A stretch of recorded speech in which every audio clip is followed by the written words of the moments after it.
Good morning, children. Welcome to your Hindi class. बच्चों, जैसा कि आपने पिछली क्लास में बस की यात्रा नामक यात्रा वृत्तांत पढ़ा, उम्मीद है आप सभी को पसंद आया होगा और सभी तरोताजा हो चुके होंगे।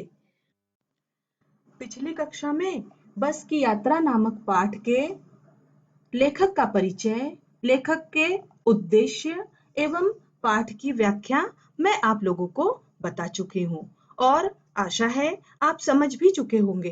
तो बच्चों, पिछली कक्षा में जो कुछ भी आपने समझा है उसी के आधार पर आज हम इस पाठ के प्रश्नाभ्यास के बारे में चर्चा करेंगे। तो आप सभी तैयार है ना? हाँ बच्चों, आगे बढ़ने से पहले मैं आपको बता देना चाहती हूँ कि जिस तरह लाख की चूड़ियां नामक पाठ में मैंने आपको नोटबुक वर्क करने के बारे में कुछ इंस्ट्रक्शंस दिए थे, ठीक उसी तरह बस की यात्रा का भी अभ्यास कार्य आपको पूर्ण करना होगा। सबसे पहले पाठ का नाम, दिनांक, पाठ का पहला अनुच्छेद जो कि आपको सुलेख लिखना है, उसके पश्चात शब्दार्थ एवं अभ्यास कार्य शुरू करेंगे। इस पाठ के अभ्यास कार्य में सबसे पहला भाग है कारण बताइए। तो बच्चों, अब हम पहले भाग को देखते हैं। क्रमशः मैं आगे की जानकारी आपको बीच में देती रहूंगी। पहला प्रश्न है, मैंने उस कंपनी के हिस्सेदार की तरफ पहली बार श्रद्धा भाव से देखा। लेखक के मन में हिस्सेदार साहब के लिए श्रद्धा क्यों जाग गई? क्यों जागी होगी? क्या लगता है आपको? सबसे पहली बात तो ये थी कि लेखक अपने साथियों के साथ अपनी जान जोखिम में डालकर उस बस में यात्रा कर रहे थे और साथ में उन्होंने देखा कि बस का जो हिस्सेदार है वह स्वयं उस बस में बैठा हुआ है, जबकि उस बस की हालत के बारे में वह अच्छी तरह से जानता है, लेकिन थोड़े से पैसे बचाने के चक्कर में बस का टायर नहीं बदल रहा था और साथ में अपनी जान भी उस बस में बैठकर जोखिम में डाल रहा था। तो बच्चों, आप उत्तर इस तरह भी लिख सकते हैं कि बस के टायरों की स्थिति का पूरी तरह से ज्ञान होने पर भी हिस्सेदार साहब अपनी जान हथेली में रखकर उस बस में यात्रा कर रहे थे। बलिदान और त्याग की ऐसी भावना कहीं और नहीं मिल सकती। यही कारण था कि लेखक के मन में हिस्सेदार साहब के प्रति श्रद्धा भाव जाग उठा। तो आप उत्तर ऐसे भी लिख सकते हैं या दिए गए बिंदुओं के आधार पर आप अपने शब्दों में भी उत्तर लिख सकते हैं। दूसरा प्रश्न देखेंगे। दूसरे प्रश्न में दिया गया है, लोगों ने सलाह दी कि समझदार आदमी इस शाम वाली बस से सफर नहीं करते। लोगों ने यह सलाह क्यों दी? क्योंकि जैसे कि आपने पाठ में पढ़ा कि बस की हालत अत्यधिक खराब थी, एकदम जर्जर अवस्था में बस थी और खटारा हो चुकी थी। बस का कोई भरोसा नहीं था कि वो कब कहां पर रुक जाए या कब किसी पेड़ से टकराकर दुर्घटनाग्रस्त हो जाए। इसीलिए लोग सलाह देते थे यात्रियों को कि इस बस से शाम के समय यात्रा नहीं करना चाहिए, कि रात में यदि रास्ते में बस कहीं खराब हो जाती है तो परेशानी हो सकती है, दिक्कतें आ सकती है। इसीलिए लोग शाम की बस से यात्रा न करने की सलाह देते थे। बच्चों, अब हम देखते हैं प्रश्न नंबर 3। प्रश्न नंबर 3 है, ऐसा जैसे सारी बस ही इंजन है और हम इंजन के भीतर बैठे हैं। लेखक को ऐसा क्यों लगा? चूंकि बच्चों, लेखक को ऐसा इसलिए लगा कि जब बस चालक ने इंजन स्टार्ट किया तब सारी बस झंझनाने लगी, एकदम वाइब्रेट करने लगी और जैसे ही बस चालू हुई तो लेखक को ऐसे लगा जैसे वो बस के अंदर नहीं बल्कि इंजन के अंदर ही बैठे हैं। प्रश्न नंबर 4 है, गजब हो गया, ऐसी बस अपने आप चलती है। लेखक को यह सुनकर हैरानी क्यों हुई? चूंकि तो बच्चों, आपने जैसे कि पाठ में देखा कि जब सब लोग ऐसा कहते हैं कि ये बस अपने आप ही चलती है, तो लेखक बस की हालत देखकर समझ ही नहीं पाते हैं कि अपने आप ये बस चलती कैसे होगी। ये बस तो पूरी तरह से खटारा दिख रही है। तो बच्चों, इसका उत्तर होगा कि बस की वर्तमान स्थिति देखते हुए इस प्रकार का आश्चर्य लोगों द्वारा व्यक्त करना स्वाभाविक ही था, और लेखक भी इस बात को समझ नहीं पा रहे थे। सभी हैरान हो रहे थे। लेखक ने जब हिस्सेदार साहब की बात सुनी कि यह बस अपने आप चलेगी, तो उसे बहुत हैरानी हुई, क्योंकि बस बहुत अधिक पुरानी और खटारा हो चुकी थी। उसे देखकर ऐसा लग रहा था मानो वह सदियों के अनुभवों के निशान लिए हुए थी। उसका प्रत्येक कलपुर्जा हिल रहा था। बस अनुभवी थी, अर्थात कई सालों से बस का मालिक इसे चला रहा था, परंतु बस की मरम्मत नहीं करवाई गई थी। इसीलिए सबको आश्चर्य हो रहा था कि बस चलेगी भी या नहीं चलेगी। अगला प्रश्न है, प्रश्न नंबर 5। मैं हर पेड़ को अपना दुश्मन समझ रहा था। लेखक पेड़ों को अपना दुश्मन क्यों समझ रहा था? चूंकि बच्चों, आपने पाठ में पढ़ा कि लेखक जब भी बस के सामने कोई पेड़ आता तो वो डर जाते थे। उन्हें लगता था जैसे बस सीधे जाकर पेड़ से टकराएगी और फिर सभी सभी की जान चली जाएगी। जैसे तैसे बस एक पेड़ को क्रॉस करके आगे निकलती तो लेखक को थोड़ी तसल्ली होती, परंतु फिर वे दूसरे पेड़ के आने का इंतजार करने लगते और फिर सोचते कि कहीं दूसरे पेड़ से ना टकरा जाए। तो बच्चों, उत्तर होगा, लेखक को डर लग रहा था कि कहीं बस किसी पेड़ से ना टकरा जाए। यदि बस किसी पेड़ से टकरा गई तो सभी का राम नाम सत्य यही हो जाएगा। और यही सारी बातें सोचकर लेखक हर एक पेड़ को अपना दुश्मन समझ रहे थे। उन्हें ऐसा लग रहा था जैसे बस किसी भी पेड़ से टकराकर दुर्घटनाग्रस्त हुई तो ये जो पेड़ है ये उनका काल बनकर उनके सामने आ जाएगा, अर्थात वे पेड़ को अपनी मौत समझने लगे थे। तो बच्चों, उम्मीद है आप सभी को सारे प्रश्नों के उत्तर समझ में आ चुके होंगे। सभी उत्तर एकदम सरल है। आप एक बार फिर से पाठ को पढ़ेंगे, रीड करेंगे, तो आपके सारे प्रश्नों के उत्तर आपको मिल जाएंगे। बच्चों, अभ्यास कार्य के अंतर्गत दूसरा भाग है पाठ से आगे। तो अब हम देखेंगे पाठ से आगे का पहला प्रश्न। सविनय अवज्ञा आंदोलन किसके नेतृत्व में, किस उद्देश्य से तथा कब हुआ था? इतिहास की उपलब्ध पुस्तकों के आधार पर लिखिए। तो बच्चों, इस प्रश्न के 3 भाग है।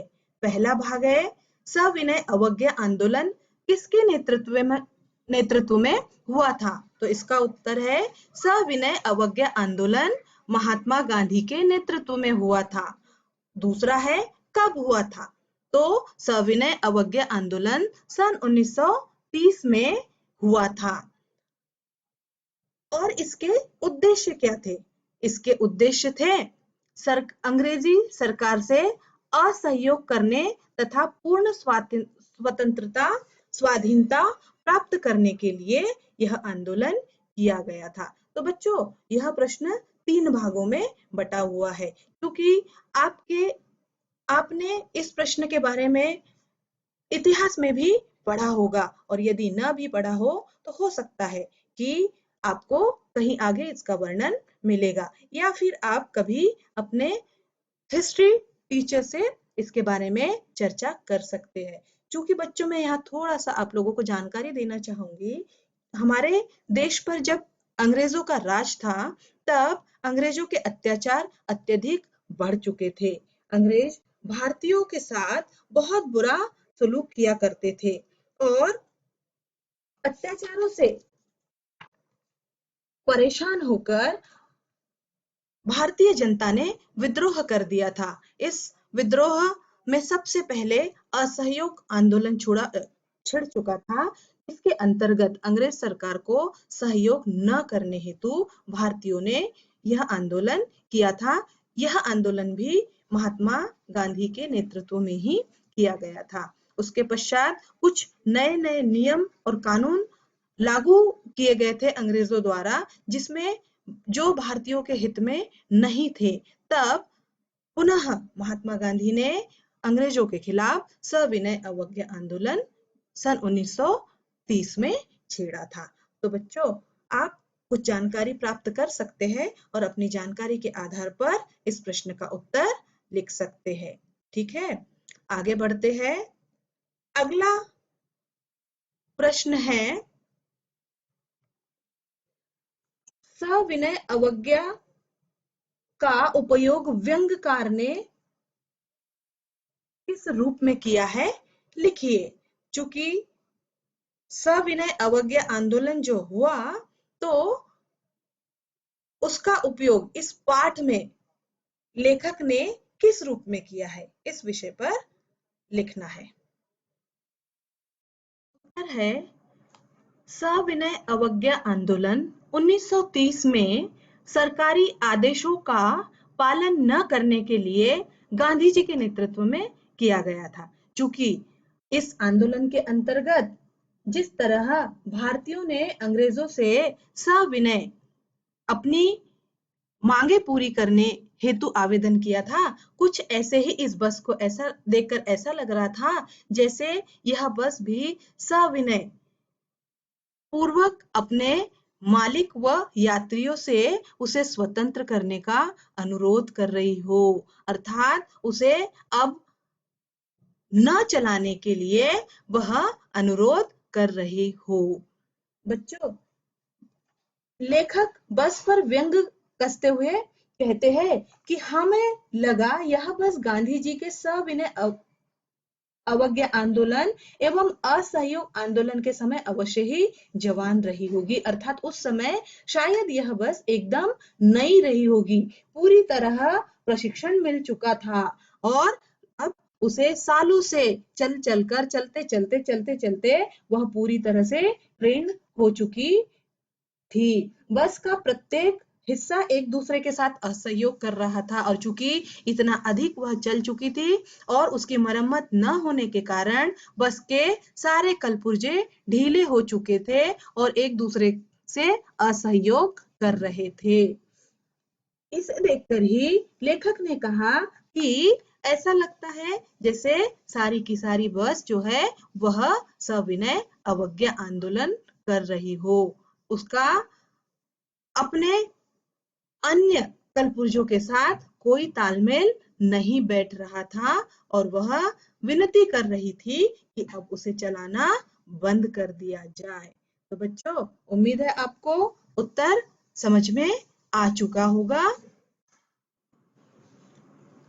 इसी खंड के अंतर्गत तीसरा प्रश्न है, आप अपनी किसी यात्रा के खट्टे मीठे अनुभव को याद करते हुए एक लेख लिखिए।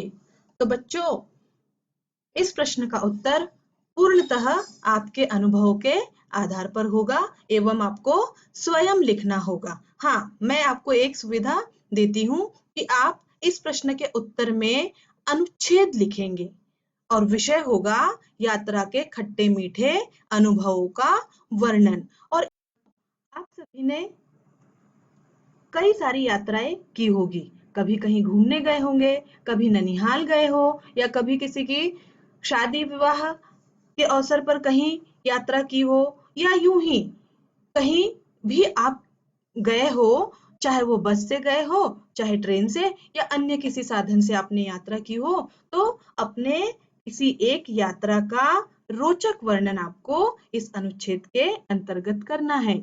एक बात और बता देना चाहूंगी, चूंकि बच्चों यह प्रश्न रचनात्मक लेखन के अंतर्गत आता है, अतः इस प्रश्न का उत्तर आपको अपनी क्रिएटिव राइटिंग नोटबुक में लिखना होगा। साथ ही अभ्यास कार्य के अगले भाग में मन बहलाना, इसके अंतर्गत प्रश्न जो दिया हुआ है इसका उत्तर भी आपको अपनी क्रिएटिव राइटिंग नोटबुक में ही लिखना होगा। तो मैं प्रश्न पढ़ती हूँ। अनुमान कीजिए, यदि बस जीवित प्राणी होती, बोल सकती, तो वह अपनी बुरी हालत और भारी बोझ के कष्टों को किन शब्दों में व्यक्त करती? लिखिए। तो बच्चों, यहाँ इस प्रश्न का उत्तर आपको आत्मकथ्यात्मक शैली में लिखना होगा, अर्थात बस को एक सजीव वस्तु मानकर और अपने मुख से उसकी पीड़ा का वर्णन वो हमारे समक्ष कैसे करेगी, इसी बात को आपको इसके अंतर्गत लिखना है। आपने कई बार आत्मकथ्यात्मक शैली में कई प्रश्नों के उत्तर लिख चुके होंगे। तो बच्चों, याद रहे, इस प्रश्न का उत्तर आपको मैं अर्थात बस स्वयं अपने बारे में बता रही हूँ, ऐसा वर्णन आपको करना है। बच्चों, अभ्यास कार्य का अंतिम भाग है भाषा की बात। चूंकि भाषा की बात में बड़े बड़े प्रश्न लिखे हुए हैं, मैं इन्हें पढ़ूंगी। पहला प्रश्न है, बस, वश, बस 3 शब्द है। इनमें बस सवारी के अर्थ में, वश अधीनता के अर्थ में और बस काफी, पर्याप्त के अर्थ में प्रयोग होता है। जैसे बस से चलना होगा, मेरे वश में नहीं है, अब बस करो। उपर्युक्त वाक्यों के समान वश और बस शब्द से 2-2 वाक्य बनाइए। क्योंकि बच्चों, आपको इन दोनों शब्दों से 2-2 वाक्य बनाने हैं। कुछ उदाहरण यहाँ मैंने दिए हुए हैं। जैसे आजकल के बच्चों को समझना सबके वश की बात नहीं है, अर्थात अधीनता का अर्थ यहाँ पर प्रदर्शित होता है। दूसरा वश से ही वाक्य है, भगवान की करनी मनुष्य के वश में नहीं है, अर्थात उस पर मनुष्य की अधीनता नहीं होती है। अब हम देखते हैं बस पर्याप्त या काफी के अर्थ में। बस करो, कितना खाओगे? अगला वाक्य है, बस करो, इतना काफी है। तो इस तरह अलग अलग अर्थों को प्रदर्शित करने वाले अन्य वाक्य आप लोगों को बनाने हैं। तीसरा है बस अर्थात वाहन। अभी बच्चे स्कूल बस से घर आए। दूसरा वाक्य, हमें दोपहर वाली बस से जाना होगा। अन्य वाक्य है, हमने बस की यात्रा नामक पाठ पढ़ा है। तो बच्चों, इस तरह के अन्य वाक्य आप अपनी नोटबुक में बना सकते हैं। इसी के अंतर्गत अगला प्रश्न है, प्रश्न नंबर 2। हम 5 मित्रों ने तय किया कि शाम 4 बजे की बस से चले। पन्ना से इसी कंपनी की बस सतना के लिए घंटे भर बाद मिलती है। ऊपर दिए गए वाक्यों में ने, की, से आदि वाक्य के दो शब्दों के बीच संबंध स्थापित कर रहे हैं। ऐसे शब्दों को कारक कहते हैं। इसी तरह 2 वाक्यों को एक साथ जोड़ने के लिए की का प्रयोग होता है। कहानी में से दोनों प्रकार के 4 वाक्यों को चुनिए। बच्चों, मैं यहाँ एक चीज आपको स्पष्ट कर देना चाहती हूँ। जैसे कि प्रश्न के पहले भाग में कहा है कि वाक्यों में ने, की, से आदि वाक्य के 2 शब्दों के बीच संबंध स्थापित करते हैं। और दूसरे भाग में कहा है कि इसी तरह 2 वाक्यों को एक साथ जोड़ने के लिए की का प्रयोग किया जाता है। तो यहाँ एक अंतर है बच्चों, एक है की बड़ी की मात्रा वाला, दूसरा है की छोटी की मात्रा वाला। इसी के साथ ने और से, क्योंकि ने, की और से ये तीनों शब्द जो है ये संबंध बोधक कहलाते हैं, जिसे हम अंग्रेजी में कंजक्शन कहते हैं। और जो कि एक संज्ञा या सर्वनाम शब्दों के बीच में संबंध स्थापित करते हैं। और दूसरा भाग जो है जहां 2 वाक्यों को जोड़ा जाता है की से, छोटी की से। ये छोटा की जो है, क्योंकि ये 2 वाक्यों को जोड़ता है, इसलिए यह समुच्चय बोधक है। हम आगे वाक्य के प्रकार के अंतर्गत इन सबको पढ़ेंगे।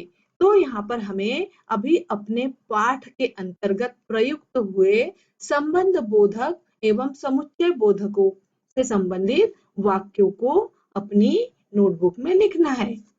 ठीक है बच्चों, जैसे कुछ वाक्य, सदियों के अनुभव के निशान लिए हुए थी, लोग इसलिए इससे सफर नहीं करना चाहते थे कि वृद्धावस्था में इसे कष्ट होगा। क्योंकि सदियों के अनुभव अर्थात सदियों और अनुभव के बीच संबंध स्थापित कर रहा है के शब्द, जो कि संबंध बोधक कहलाता है। ऐसे ही अनुभव के निशान, अनुभव और निशान के बीच संबंध स्थापित कर रहा है के, इसलिए यह भी संबंध बोधक है। इसी वाक्य का अगला भाग जो कि मैंने बताया, लोग इसीलिए इससे सफर नहीं करना चाहते हैं कि वृद्धावस्था में इसे कष्ट होगा। यहाँ पर दो वाक्य है। पहला है लोग इससे सफर नहीं करना चाहते और दूसरा वाक्य है वृद्धावस्था में इसे कष्ट होगा। इन दोनों वाक्यों को जोड़ा गया है की से, छोटी की से। तो संज्ञा या सर्वनाम शब्दों के बीच संबंध स्थापित करने वाले या संज्ञा या सर्वनाम शब्दों को जोड़ने वाले शब्द जैसे ने, की, से, इन्हें कारक कहते हैं। चूंकि कारक आपके व्याकरण के पाठ्यक्रम के अंतर्गत है, जिसे हम विस्तृत रूप से कारक चैप्टर के अंतर्गत पढ़ेंगे। तो बच्चों, आपको यहाँ इस प्रश्न के उत्तर में कुछ कारक जो कि हमारे बस की यात्रा पाठ के वाक्यों के अंतर्गत प्रयुक्त हुए हैं, तो उन कारकों वाले वाक्यों को निकालकर आपको अपनी नोटबुक में लिखना है। कारक शब्दों से वाक्यों का निर्माण करना है। ने, से, की, में, जैसे कर्ता ने कर्म को करण से, ये जो 8 प्रकार के कारक है, तो ये ने, की, से जो है ये परसर्ग कहलाते हैं। इन परसर्गों से बनने वाले वाक्यों को आपको पाठ से ढूंढकर अपनी नोटबुक में लिखना है। ठीक है बच्चों, उम्मीद है आप समझ चुके होंगे। मैं अगले प्रश्न की ओर बढ़ती हूँ। अगला प्रश्न है भाषा की बात के अंतर्गत हम फौरन खिड़की से दूर सरक गए। चांदनी में रास्ता टटोल कर वह रेंग रही थी। दिए गए वाक्यों में आई, सरकना और रेंग जैसी क्रियाएं 2 प्रकार की गतियां दर्शाती है। ऐसे कुछ और क्रियाएं एकत्र कीजिए जो गति के लिए प्रयोग होती है, जैसे घूमना इत्यादि। उन्हें वाक्यों में प्रयोग कीजिए। तो बच्चों, इस प्रश्न के अंतर्गत कुछ क्रियाएं हैं, क्रिया शब्दों को लेकर आपको नए वाक्यों का निर्माण करना है। जैसे निकलना, रवि दौड़ में सबसे आगे निकलना चाहता है। कूदना, पेड़ से बेर तोड़ने के लिए बच्चे कूदने लगे। जाना, मुझे कल दिल्ली जाना है। उड़ना, पिंजरे से निकलकर पंछी उड़ गए। खेलना, बच्चों को खेलना बहुत पसंद है। तो इस तरह की अन्य क्रियाओं से आपको नए वाक्यों की रचना करनी है। अगला प्रश्न है प्रश्न नंबर 4। इस प्रश्न के अंतर्गत अनेकार्थी शब्दों का वाक्य में प्रयोग करना है। क्या है प्रश्न, हम पढ़ेंगे। कांच बहुत कम बचे थे, जो बचे थे उनसे हमें बचना था। इस वाक्य में बच शब्द को 2 तरह से प्रयोग किया गया है। एक शेष के अर्थ में और दूसरा सुरक्षा के अर्थ में। नीचे दिए गए शब्दों को वाक्यों में प्रयोग करके देखिए। ध्यान रहे, एक ही शब्द वाक्यों में 2 बार आना चाहिए और शब्दों के अर्थ में कुछ बदलाव होना चाहिए। शब्द है जल और दूसरा शब्द है हार। तो बच्चों, जल और हार ये अनेकार्थी शब्दों के अंतर्गत आते हैं। जल के भी अनेक अर्थ है और हार के भी अनेक अर्थ है, जिसमें से हमें इनके दो दो अर्थों को लेकर यहाँ पर वाक्य आपको बनाना होगा। तो उत्तर में आप वाक्य बनाने हेतु स्वतंत्र है, आप अपनी वैचारिक क्षमता के अनुसार वाक्य बना सकते हैं। मैं उदाहरण देती हूँ जल से।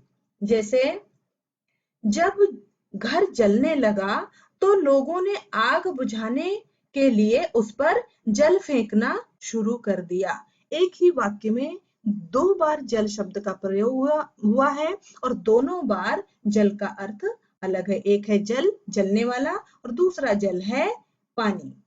ऐसे ही दूसरा शब्द है हार। तो हार से वाक्य मैं यहाँ पर आपको एक बताना चाहूंगी। वह जीत का हार पहनना चाहता था लेकिन हार गया। अर्थात एक हार मतलब माला है और दूसरा हार है पराजय। तो बच्चों, उम्मीद है आप समझ चुके होंगे। भाषा की बात के अंतर्गत अगला एवं अंतिम प्रश्न है विशेषण संबंधी प्रश्न। इस प्रश्न के अंतर्गत संख्यावाचक विशेषण और गुणवाचक विशेषण के दो दो उदाहरण आपको खोजकर लिखने हैं। उदाहरण कोई भी हो सकते हैं, आप उदाहरण लिखने हेतु स्वतंत्र है। हम लोग विशेषण पढ़ चुके हैं और मुझे उम्मीद है विशेषण के प्रकार आपको अच्छी तरह समझ गए होंगे। समझ गए ना? तो उसी के आधार पर आपको यहाँ पर उदाहरण आपकी नोटबुक में लिखने हैं। तो बच्चों, यहाँ हमारे बस की यात्रा नामक पाठ का अभ्यास कार्य समाप्त होता है। आशा करती हूँ आप सभी को सभी प्रश्नों के उत्तर अच्छी तरह समझ गए होंगे। समझ गए ना? और यदि ना समझे हो तो आप मुझसे उत्तर पूछ सकते हैं। साथ ही इस पाठ से संबंधित समस्त पाठ्य सामग्री मैं पीडीएफ द्वारा आपको उपलब्ध कराऊंगी। एक महत्वपूर्ण बात मैं आपको बताना चाहती हूँ। जैसे कि प्रत्येक पीडीएफ के अंत में मैंने अन्य महत्वपूर्ण प्रश्न दिए हुए हैं। तो आप सभी उन प्रश्नों को अपनी कॉपी में जरूर लिखेंगे। महत्वपूर्ण यानी महत्वपूर्ण ही है। हम उन प्रश्नों को परीक्षा हेतु भी तैयार करेंगे। प्रत्येक पाठ के अंत में आप अन्य महत्वपूर्ण प्रश्न लिखेंगे। ठीक है बच्चों? इसी के साथ मैं कुछ वर्कशीट्स आपको पीडीएफ में भिजवाऊंगी। वे सभी भी आपको अपनी नोटबुक में ही सॉल्व करने हैं। तो बच्चों, हमने लाख की चूड़ियां, ध्वनि, बस की यात्रा के साथ विशेषण आदि की जानकारी प्राप्त कर ली है। इसी के आधार पर आप अपना संपूर्ण अभ्यास कार्य पूर्ण करेंगे। तो बच्चों, इसी के साथ आज की कक्षा यही समाप्त होती है। आप सभी अपने घर में रहे, स्वस्थ रहे, व्यस्त रहे। Thank you.